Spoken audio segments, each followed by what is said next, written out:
पिछले कुछ वर्षों में हमने एक दिलचस्प चीज़ देखी। जब भी दुनिया में अनिश्चितता बढ़ती है, जब भी वॉर, रेस्ट्रिक्शंस, करेंसी क्राइसिस या महंगाई की चर्चा होती है, तो एक एसेट बार बार सुर्खियों में आ जाता है और वो है सोना। लेकिन इस बार की कहानी केवल गोल्ड के दाम बढ़ने की नहीं है, कहानी उससे कहीं ज़्यादा बड़ी है। क्योंकि आज केवल रिटेल इन्वेस्टर्स ही गोल्ड नहीं खरीद रहे हैं, दुनिया के सेंट्रल बैंक्स भी लगातार गोल्ड जमा कर रहे हैं। और इसी बीच में एक और खबर आई। भारत की यूएस ट्रेजरी होल्डिंग्स लगभग 6 साल के निचले स्तर पर पहुंच गई है, जबकि आरबीआई ने अपने गोल्ड रिजर्व्स को लगातार बढ़ाया है। और सवाल ये है कि क्या दुनिया धीरे धीरे डॉलर से डाइवर्सिफाई कर रही है? क्या गोल्ड आने वाले दशक में और महत्वपूर्ण एसेट बन सकता है? और सबसे इम्पॉर्टेंट, एक भारतीय निवेशक को गोल्ड को पोर्टफोलियो में किस नज़रिए से देखना चाहिए? आज इसी विषय पर हम विस्तार से चर्चा करेंगे। दोस्तों, मेरा नाम है सौरभ सुमन और मैं हूं आपका पर्सनल वेल्थ गाइड और आप देख रहे हैं मेरा चैनल इन्वेस्टिंग विद सौरभ। याद दिलाना चाहूँगा, मैं एक सेबी रजिस्टर्ड इन्वेस्टमेंट एडवाइज़र नहीं हूँ, इसलिए कोई भी निवेश करने से पहले अपने वित्तीय सलाहकार की राय ज़रूर ले लें। अभी क्या हुआ? हाल ही में खबर आई कि आरबीआई के गोल्ड रिजर्व्स लगभग 881 टन तक पहुँच गए हैं।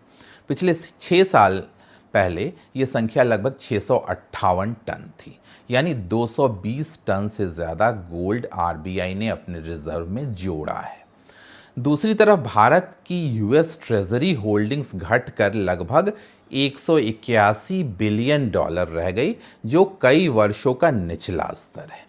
ध्यान दीजिए, इसका मतलब ये नहीं है कि भारत डॉलर छोड़ रहा है, लेकिन इसका अर्थ ये ज़रूर है कि आरबीआई अपने फॉरेन एक्सचेंज रिजर्व्स को अधिक डाइवर्सिफाइड बना रहा है। यानी केवल अमेरिकी बॉन्ड पे डिपेंड रहने की बजाय गोल्ड की हिस्सेदारी बढ़ा रहा है। और भारत अकेला ऐसा नहीं कर रहा है। चाइना, पोलैंड, टर्की, चेक रिपब्लिक सहित कई देशों के सेंट्रल बैंक्स लगातार गोल्ड खरीद रहे हैं। और सवाल है कि आखिर ऐसा क्यों? सेंट्रल बैंक्स अचानक गोल्ड क्यों खरीद रहे हैं? इसका पहला कारण है जियोपॉलिटिक्स। 2022 में रूस पर लगे पश्चिमी प्रतिबंधों ने पूरी दुनिया को एक संदेश दिया। यदि किसी देश की विदेशी मुद्रा संपत्ति किसी दूसरे देश के वित्तीय सिस्टम से लिंक्ड है, तो संकट के समय उस पर जोखिम हो सकता है। लेकिन गोल्ड किसी देश की लायबिलिटी नहीं होता है, किसी सरकार का वादा नहीं होता है, किसी बैंक का आईओयू नहीं होता है। गोल्ड अपने आप में एक इंडिपेंडेंट एसेट है और इसलिए सेंट्रल बैंक्स गोल्ड को न्यूट्रल रिजर्व एसेट मानते हैं। वॉर हो जाए, रेस्ट्रिक्शंस लग जाए, करेंसी क्राइसिस आ जाए, गोल्ड अपनी यूजफुलनेस, अपनी वैल्यू, अपनी वेल्थ बनाए रखता है। क्रूड ऑयल इन्फ्लेशन और गोल्ड का रिलेशन समझिए। अब दूसरी खबर पे आते हैं। हाल में क्रूड ऑयल की कीमतों में तेज उछाल देखने को मिला था वॉर के समय। मिडल ईस्ट में टेंशन बढ़ा, स्ट्रेट ऑफ हॉर्मुज को लेकर चिंताएं बढ़ी और बाजार में इन्फ्लेशन की चर्चा फिर से तेजी हो गई।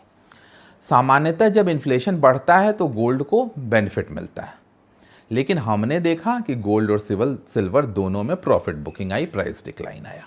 क्यों? क्योंकि बाजार केवल इन्फ्लेशन नहीं देख रहा था, वो ये भी देख रहा था कि यदि इन्फ्लेशन बढ़ता है तो US federal reserve interest rate लंबे समय तक ऊंचे नहीं रख सकते हैं। जब बॉन्ड यील्ड्स बढ़ती है तो गोल्ड पे प्रेशर आता है, क्योंकि गोल्ड पे कोई इंटरेस्ट नहीं देता। और यही कारण है कि शॉर्ट टर्म में गोल्ड कभी कभी इन्फ्लेशन बढ़ने के बावजूद गिर जाता है, लेकिन लॉन्ग टर्म की कहानी पूरी अलग होती है इससे। गोल्ड की सबसे बड़ी ताकत उसका रिटर्न नहीं है, गोल्ड की सबसे बड़ी ताकत उसका सर्वाइवेबिलिटी है। इतिहास उठाकर देखिए, बड़े बड़े साम्राज्य आए और गए, करेंसीज बदली, फाइनेंशियल सिस्टम्स बदले, लेकिन गोल्ड हजारों वर्षों से वेल्थ का स्टोर करने का माध्यम बना हुआ है और इसलिए गोल्ड को इंश्योरेंस एसेट कहा जाता है।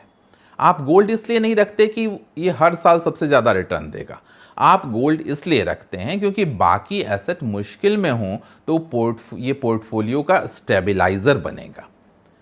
क्या गोल्ड $5,000 या उससे ऊपर जा सकता है? अब सबसे बड़ा सवाल, क्या गोल्ड की कीमतें आने वाले वर्षों में और बढ़ सकती हैं? इसका जवाब किसी के पास निश्चित रूप से नहीं है, लेकिन कुछ स्ट्रक्चरल ट्रेंड्स जरूर दिखाई दे रहे हैं। पहला ट्रेंड सेंट्रल बैंक बाइंग का। दुनिया के सेंट्रल बैंक्स पिछले कई वर्षों से लगातार गोल्ड के नेट बायर बने हुए हैं। दूसरा ट्रेंड गवर्नमेंट डेट। अमेरिका सहित कई देशों का डेट तेजी से बढ़ रहा है। डेट जितना बढ़ता है, करेंसी डिबेसमेंट की आशंका उतनी ही बढ़ती है। तीसरा ट्रेंड जियोपॉलिटिकल फ्रैगमेंटेशन।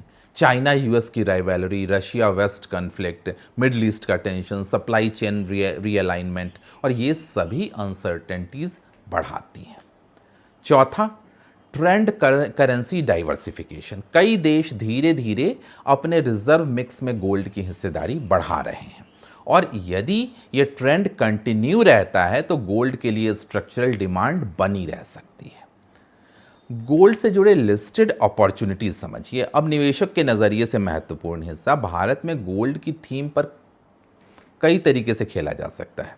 पहला तो फिजिकल गोल्ड, दूसरा गोल्ड ईटीएफ, तीसरा gold mutual funds, sovereign gold bonds, और गोल्ड फिनेंशिंग कंपनीज जैसे मुथूट फिनेंस, मनप्पुरम फिनेंस। इसका बिजनेस गोल्ड लोन से जुड़ा हुआ है। जब गोल्ड की कीमतें ऊंची रहती हैं तो इनका बिजनेस मॉडल को इनडायरेक्ट बेनिफिट मिलता है। हालांकि इन कंपनियों का मूल्यांकन केवल गोल्ड प्राइस पर आधारित नहीं होता, और भी चीज़ें आपको देखनी होंगी। क्या गोल्ड इक्विटी को बीट करेगा? ये बहुत इंपॉर्टेंट प्रश्न है।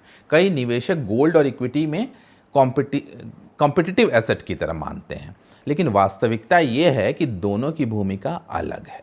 यदि भारत अगले 10-15 वर्षों तक मजबूत आर्थिक विकास करता है तो अच्छी कंपनियों के इक्विटी रिटर्न्स गोल्ड से बेहतर हो सकते हैं। लेकिन यदि आप केवल इक्विटी में निवेश करते हैं और दुनिया किसी बड़े संकट का सामना करती है तो पोर्टफोलियो में वॉलेटिलिटी बहुत ज़्यादा हो सकती है। इसलिए दुनिया के बड़े इन्वेस्टर्स गोल्ड को इक्विटी का रिप्लेसमेंट नहीं बल्कि कॉम्प्लीमेंट मानते हैं। गोल्ड पोर्टफोलियो का सीट बेल्ट है, इंजन नहीं। वेल्थ क्रिएशन का मुख्य इंजन आमतौर पे इक्विटी ही होता है, लेकिन रिस्क मैनेजमेंट में गोल्ड की इंपॉर्टेंट भूमिका होती है। अगर 2030 तक का हमारा होराइजन है, यदि आप गोल्ड पर नज़र रखना चाहते हैं तो इन सिग्नल्स को देखिए। सेंट्रल बैंक्स की gold buying, US dollar index, US bond yields, federal reserve interest rate cycle, global debt level, geopolitical tension, crude oil के प्राइसेस, इन्फ्लेशन ट्रेंड्स, और इन सभी का गोल्ड पे बहुत डीप इम्पैक्ट पड़ता है। तो दोस्तों, जब आरबीआई गोल्ड खरीद रहा है, जब दुनिया के सेंट्रल बैंक्स गोल्ड जमा कर रहे हैं, जब जियोपॉलिटिकल रिस्क्स बढ़ रहे हैं, तो गोल्ड को केवल एक ज्वेलरी मेटल की तरह नहीं देखना है। शायद ये याद रखिए कि गोल्ड कोई मैजिकल एसेट नहीं है। ये शॉर्ट टर्म में गिर भी सकता है, कई वर्षों तक साइडवेज भी रह सकता है। इसलिए गोल्ड को पोर्टफोलियो इंश्योरेंस की तरह समझना ज़्यादा उचित होगा, ना कि ओवरनाइट रिच बनने की कुंजी। अगले दशक में वेल्थ क्रिएशन का मुख्य इंजन शायद फिर भी quality businesses, infrastructure, energy, manufacturing, defence, AI technology जैसे थीम ही रहेंगे। लेकिन पोर्टफोलियो स्टेबिलिटी के लिए गोल्ड की भूमिका पहले से ज़्यादा इंपॉर्टेंट हो सकती है, और शायद यही कारण है कि दुनिया के सेंट्रल बैंक्स हमें एक सिग्नल दे रहे हैं। वे केवल गोल्ड नहीं खरीद रहे हैं, वो अनिश्चित भविष्य की तैयारी कर रहे हैं। और क्या आप अपनी तैयारी नहीं करेंगे? अपने पोर्टफोलियो को अपना एक इंश्योरेंस नहीं देंगे जिससे कि वो स्टेबिलिटी पा सके? जल्दी ही मिलेंगे ऐसे किसी नए वीडियो के साथ। तब तक सौरभ सुमन साइनिंग ऑफ।